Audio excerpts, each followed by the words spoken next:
All right, welcome to Mercy Minutes, our pilgrimage through the Jubilee year. I'm here with Bishop Guglielmone, and we're going to be talking about forgiveness.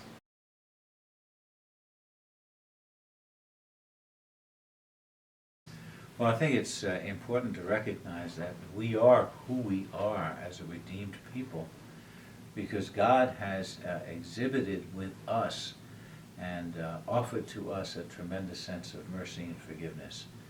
If we look at the condition of the world that the Lord gave to us in creation and see how we've really messed things up, and to think that God would continue to love us so much as to send His Son into the world to make a difference, and then to see what we would do even to this magnificent emissary, His only Son, and to say God still loves us. Man, that's tremendous exhibition of mercy and forgiveness.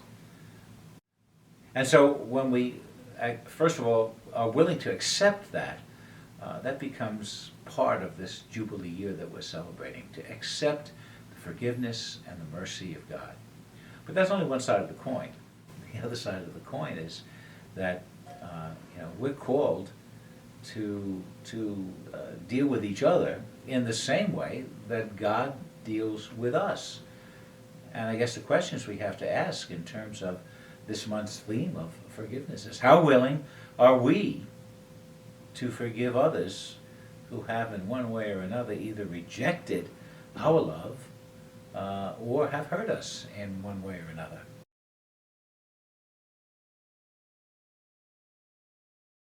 Is that there has to be a certain openness on our part to the grace of God. I can remember a situation in my own life where I was seriously hurt by someone, and it took an awfully long time for me to get to the point of accepting the need to forgive, because it was tearing me apart.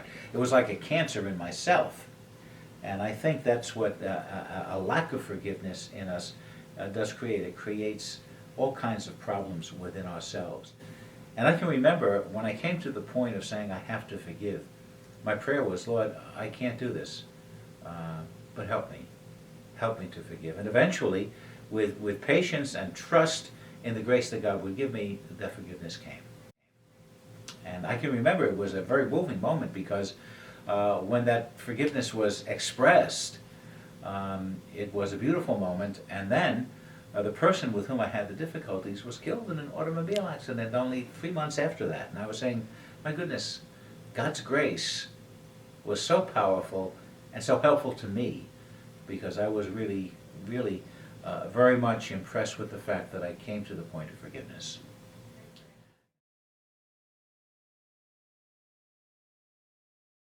We have a need to forgive. We can't live with bitterness and hatred. That's not what we're all about. I mean, if we are created in the image and likeness of God, how can we say that we can live a fulfilling life when we're in a sense overwhelmed with this sense of bitterness and hurt and hatred? It doesn't help us to live a fulfilling life. So it hurts us more, I think, not to forgive than the person whom we should forgive. So forgiveness is freeing. It is liberation, absolute liberation from I would call the power of evil.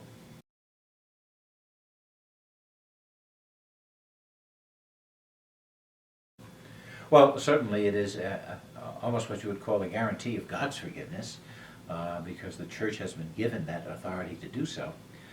But secondly, it also expresses the forgiveness of a community. For when the priest offers absolution in the Sacrament of Reconciliation, he's also offering it in the name of the community that is somehow weakened by our unwillingness to enter into this graceful moment that God gives us to forgive.